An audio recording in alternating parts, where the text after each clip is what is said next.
Walk into almost any home, any school computer lab, any office cubicle anywhere in the world today, and the odds are overwhelming that the machine sitting on the desk is running Windows.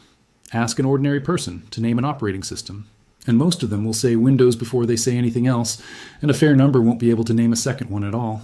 By almost any measure you'd use to judge a fight for the personal computer, Windows won, and it won decisively, and it has kept on winning for more than 3 decades running. And yet, at the exact same time, if you widen the lens even slightly beyond the device sitting on someone's desk, a completely different picture emerges. The servers powering the websites you visit every day are overwhelmingly running Linux. The cloud platforms hosting the applications your phone talks to constantly, all day, every day, are built on Linux. The supercomputers doing the most demanding scientific computing on the planet run Linux almost exclusively. Even the phone in your pocket, if it isn't an iPhone, is very likely running Android, which is itself built directly on top of the Linux kernel. So which is it? Did Linux lose or did it win? The genuinely fascinating answer is that it did both simultaneously. And understanding how that's even possible tells you something important about what winning in the technology industry actually means. To make sense of this apparent contradiction, you have to go back to where Linux actually started, and more importantly, you have to understand what kind of fight it was ever really equipped to have. Linux began in 1991 as the personal project of a university student in Finland named Linus Torvalds.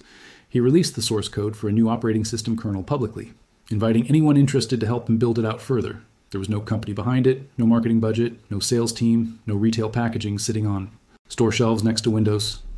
For years, Linux existed almost entirely outside the awareness of ordinary computer buyers, known mostly to programmers, hobbyists, and a slowly growing community of technically minded enthusiasts who found something appealing in software that could be inspected, modified, and shared freely. Microsoft, meanwhile, was busy building one of the most dominant consumer technology empires the world had ever seen. By the time Linux was still a scrappy, obscure project passed around on floppy disks and early internet forums, Windows was already installed on the overwhelming majority of personal computers being sold anywhere on Earth. Microsoft had spent the better part of a decade building relationships with every major hardware manufacturer, every major software developer, and effectively every retail channel that mattered for reaching ordinary consumers. It had a marketing machine capable of reaching hundreds of millions of people. It had exclusive partnerships that ensured new computers arrived at people's homes with Windows already installed, ready to go, requiring no technical knowledge whatsoever to start using. Linux had none of that. If you wanted to run Linux on your home computer in the 1990s, you generally needed to know what you were doing.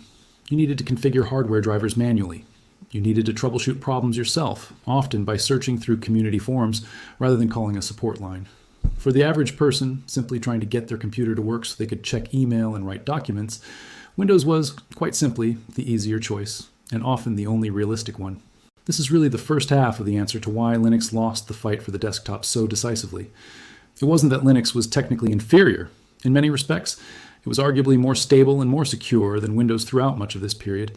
It was that the desktop computing market, especially the consumer side of it, rewarded an entirely different set of strengths than the ones Linux's decentralized, volunteer-driven development model happened to produce. Ordinary consumers wanted something that worked immediately, out of the box, without requiring any technical expertise. They wanted broad compatibility with whatever software and hardware they already owned or might buy later.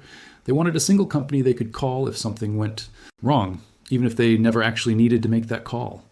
Windows delivered all of that, backed by Microsoft's enormous resources and its deep, decades-long relationships across the entire hardware and software industry.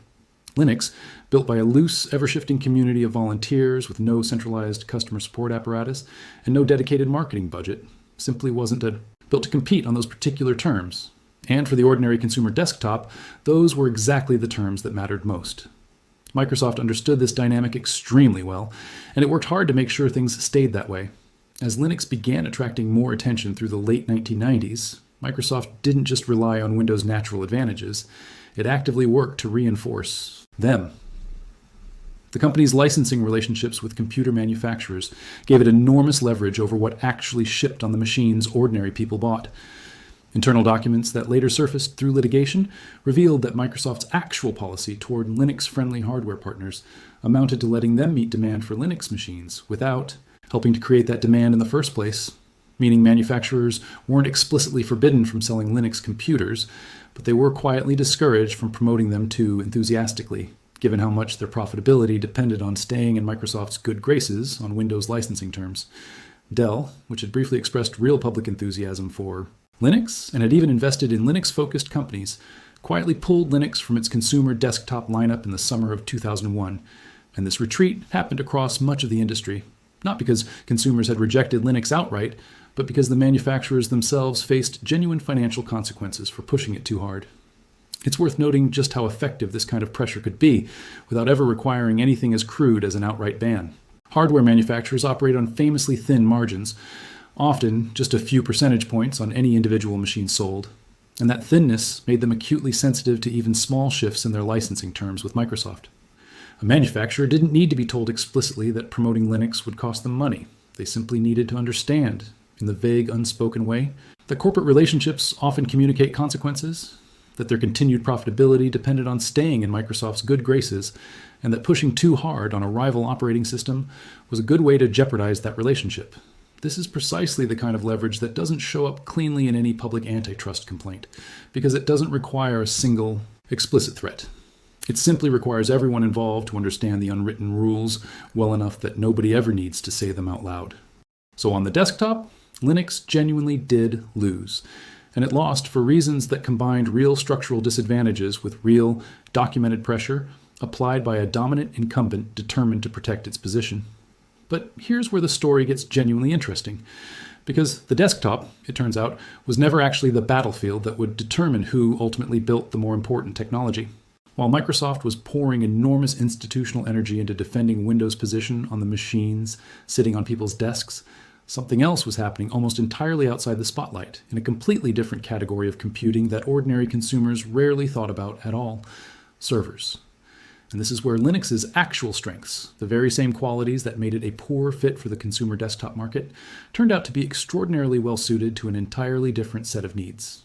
Think about what actually matters to an organization running not one computer, but thousands of them, or eventually hundreds of thousands of them, all working together to power a website, a cloud service, or some other large-scale piece of infrastructure. Licensing costs that scale per machine become an enormous line item at that kind of volume, and Linux's complete lack of per-machine licensing fees represented genuine, significant savings once you were operating at scale. The ability to inspect and modify the underlying source code directly, rather than waiting on a vendor's release schedule to fix a bug or add a feature, became a serious competitive advantage for organizations with the technical expertise to take advantage of it. And organizations running large server infrastructure generally did have exactly that kind of expertise on staff. And the sheer size and activity of the open source community meant that security vulnerabilities and stability issues often got identified and patched with a speed that surprised people, accustomed to the slower, more centralized release cycles of traditional commercial software. None of these advantages mattered much to an ordinary consumer buying a single home computer, which is exactly why they never translated into meaningful desktop market share. But they mattered enormously to web hosting companies, to universities running research computing clusters, and eventually to the largest technology companies on the planet, all of whom were making purchasing decisions based on a completely different set of priorities than the ones driving consumer computer purchases. These organizations weren't choosing an operating system based on which one had the friendliest default interface or the widest compatibility with retail software. They were choosing based on total cost at scale, on flexibility, on the ability to customize the underlying system to their exact needs, and on those particular terms, Linux had genuine, substantial advantages that Windows simply couldn't match. This is really the key to understanding how Linux managed to lose and win at the same time. It wasn't fighting one battle. It was fighting two completely separate battles simultaneously, in two markets that rewarded almost entirely different qualities, against an opponent that was heavily focused on defending only one of them. Microsoft's competitive playbook, refined over more than a decade of dominating the consumer PC industry, was built around leveraging retail relationships, hardware manufacturer, partnerships, and mass market brand recognition. Every one of those advantages mattered enormously on the desktop. None of them mattered nearly as much in a data center, where purchasing decisions were made by technical staff evaluating total cost of ownership and long-term flexibility rather than by ordinary consumers walking into a retail store. There's a useful analogy here to how competition plays out in other industries entirely. Imagine a company that spends enormous resources winning the fight for which brand of car people buy for personal use, while a completely different company quietly comes to dominate the market for the trucks and freight infrastructure that actually move goods across an entire country. The first company might reasonably feel like it won, given how visible and celebrated its success is to ordinary consumers. But if you're trying to understand which company actually shapes more of the economy, more of daily life, more of how goods and services actually reach people, the quieter freight company might matter enormously more, even though almost nobody outside the logistics industry ever thinks about it directly. Linux's relationship to the internet's infrastructure follows almost exactly that same pattern. It's not the brand ordinary people think about. It's the freight system quietly moving almost everything else. By the time Microsoft's leadership fully grasped what was happening, Linux had already become deeply, structurally embedded in the infrastructure running much of the internet. Web servers running Linux were serving an enormous and growing share of the websites people visited every day.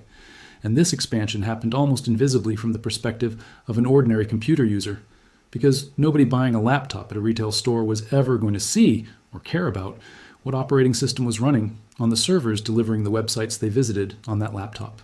The battle for server infrastructure was fought and largely decided.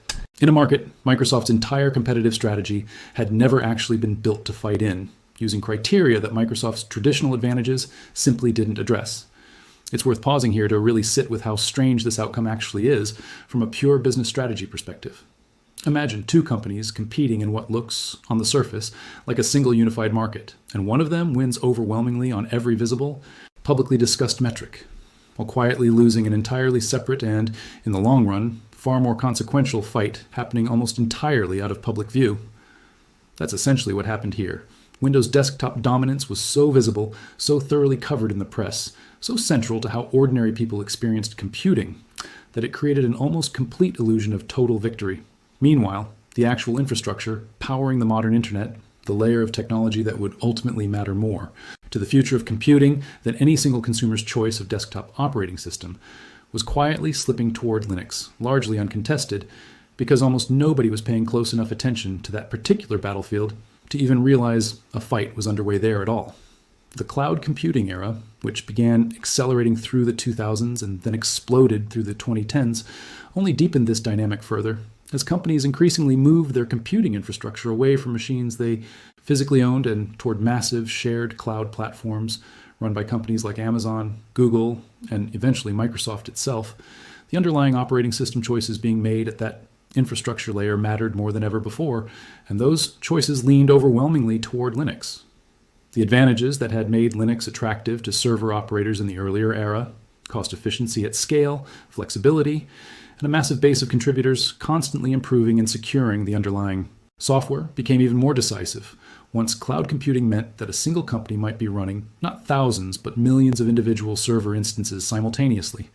At that kind of scale, even small per-machine cost difference translate into enormous sums of money, and Linux's fundamental cost advantage over licensed commercial alternatives became almost impossible to ignore for any company trying to run cloud infrastructure competitively. And here's where the story takes its most genuinely surprising turn. Microsoft itself, the very company that had spent more than a decade treating Linux as an existential threat worth fighting with licensing pressure, marketing campaigns, and open public hostility, eventually became one of the largest operators of Linux infrastructure on the planet. As Microsoft built out Azure, its own cloud computing platform, the company discovered exactly what every other major cloud provider had already discovered. Its own enterprise customers wanted the option to run Linux workloads, and a company trying to compete seriously in cloud computing simply couldn't afford to say no to that demand. Refusing to support Linux on Azure wouldn't have protected Windows. It would have simply pushed those customers toward competing cloud platforms that were happy to run whatever operating system the customer actually wanted. It's worth appreciating just how uncomfortable this realization must have been for a company that had spent so many years defining part of its public identity through opposition to exactly this kind of software. Building a genuinely successful cloud business meant accepting that a large share of the customers paying Microsoft money every month wanted to run software Microsoft had once tried actively to suppress. There was no quiet way to thread that particular needle. Either Azure supported Linux workloads seriously with the same level of investment and reliability Microsoft brought to its own Windows offerings, or Azure would lose enterprise customers to Amazon Web Services and Google Cloud, both of which carried no such historical baggage getting in the way of supporting Linux enthusiastically from the very start. Business necessity, in the end, settled a question that years of public statements and marketing campaigns had never quite managed to resolve on their own. This is genuinely one of the more remarkable reversals in the entire history of the technology industry. Microsoft's own cloud platform, one of the company's largest and fastest growing sources of revenue in the years that followed, ended up running a substantial share of its total workloads on Linux rather than Windows, simply because that's what the market actually demanded. The company that once compared Linux to a cancer eventually became directly commercially dependent on Linux's continued success because its own most important growth business had become deeply intertwined with it. Microsoft went on to join the Linux Foundation to contribute code directly to the Linux kernel, to build tools like the Windows subsystem for Linux that let Windows users run genuine Linux environments without leaving Windows at all, and eventually to build and ship its own Linux distribution entirely called Azure Linux, quietly powering pieces of its own internal cloud infrastructure. Think about what that actually represents. A company that once treated Linux as its single greatest existential threat ended up building an entire piece of critical internal infrastructure directly on top of it, not as some symbolic gesture, but because doing so simply made better business sense than continuing to fight a battle the underlying market had already decided. Compare that trajectory to Apple's for a moment, because the contrast is instructive. Apple never really fought Linux the way Microsoft did, largely because macOS occupied a different competitive space entirely, insulated somewhat by its own devoted user base and its tight integration with Apple's hardware. But Apple's own operating systems are built on Unix, foundations closely related in spirit to Linux, and Apple never needed to publicly reverse course the way Microsoft did, because it never staked its identity on public hostility toward open source software in the first place. Microsoft's reversal stands out specifically because it was so total and so publicly acknowledged, precisely because the company had been so loud, so aggressive, and so legally documented in its opposition beforehand. There's a lesson embedded in that contrast too. The companies that end up making the most dramatic public reversals are often the ones that staked out the most extreme public positions to begin with, and Microsoft's early hostility toward Linux, ironically, is part of what made its later embrace of the same technology feel so remarkable when it finally happened. So when you ask whether Linux lost or won against Windows, the honest answer really does require holding two seemingly contradictory truths at the same time. On the consumer desktop, the battlefield that received the overwhelming majority of public attention throughout the 1990s and 2000s, Windows won decisively, and it continues to dominate that particular market today by an enormous margin. Linux never came close to displacing Windows as the primary operating system running on ordinary people's home computers, and there's little indication that's likely to change anytime soon. Judged purely by that one metric, the one most casual observers would instinctively reach for first, Linux clearly lost. But judged by almost any other metric that actually matters to the underlying architecture of modern computing, Linux won just as decisively, arguably even more so. It became the dominant operating system running the servers that power the modern internet. It became the foundation underlying the vast majority of cloud computing infrastructure worldwide, including, eventually, a significant share of Microsoft's own cloud business. It became the kernel underneath Android, the operating system running on the overwhelming majority of smartphones sold anywhere on Earth outside of Apple's own ecosystem, meaning that more human beings interact with a Linux-based device every single day than interact directly with Windows. It runs on the vast majority of the world's most powerful supercomputers, the machines doing the most demanding scientific and industrial computing happening anywhere on the planet. If you measure victory not by which operating system sits visibly on the most desks, but by which operating system actually underpins the largest share of the world's total computing activity, factoring in every server, every cloud instance, every smartphone, and every supercomputer, Linux isn't just competitive with Windows. It's operating at a scale Windows has never come close to matching. How is it possible for both of these things to be true at once? The answer really comes down to a fundamental misunderstanding many observers had, and in some ways Microsoft itself shared for years, about what a single technology market actually was. It's tempting to imagine computing as one unified battlefield, with a single winner and a single loser, determined by whichever operating system accumulates the most total installations across every category of device. But computing was never actually one market. It was always several distinct markets, stitched loosely together in the public imagination, each with its own criteria for success, its own purchasing decision-makers, and its own competitive dynamics. The consumer desktop market rewarded ease of use, broad retail availability, and compatibility with existing software people already owned. The server and infrastructure market rewarded cost efficiency at scale, flexibility, and the technical sophistication to take advantage of open, modifiable source code. These were never the same fight, even though both were nominally about which operating system would run on a computer. Microsoft, for all its extraordinary success on the consumer desktop, built its entire competitive playbook around winning exactly one of these markets, the one it happened to already dominate and understand best. And for a very long time, the focus made complete sense because the consumer desktop really was, for much of the 1990s and early 2000s, the market that generated the most visible attention, the most direct consumer revenue, and the most obvious battlefield for a company competing against rivals like Apple. But the server and infrastructure market, quietly growing in importance throughout the same period, was operating according to an entirely different logic. One that Microsoft's traditional advantages, its retail relationships, its hardware manufacturer partnerships, its brand recognition among ordinary consumers simply didn't translate into nearly as effectively. Linux, without ever intending to compete for the consumer desktop in any serious way, turned out to be almost perfectly suited to the criteria that actually mattered in this second, less visible market. There's a genuinely important lesson buried in this story, one that extends well beyond the specific rivalry between these two operating systems.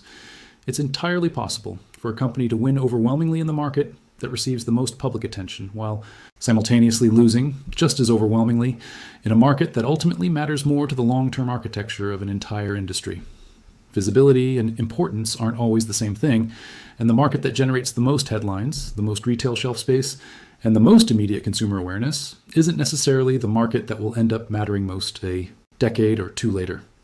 Microsoft spent enormous institutional energy, resources, and at times legally questionable pressure defending a battlefield it had already essentially won, while a quieter, less visible battlefield was being decided almost entirely in Linux's favor without most of the public, and for a surprisingly long time without much of Microsoft's own leadership fully registering that a second fight was even happening. It's also worth acknowledging that Linux's particular kind of victory looks nothing like what most people instinctively imagine when they picture one piece of technology defeating another. There was no dramatic single moment where Linux overtook Windows, no press conference where a company declared victory, no clear tipping point that made headlines.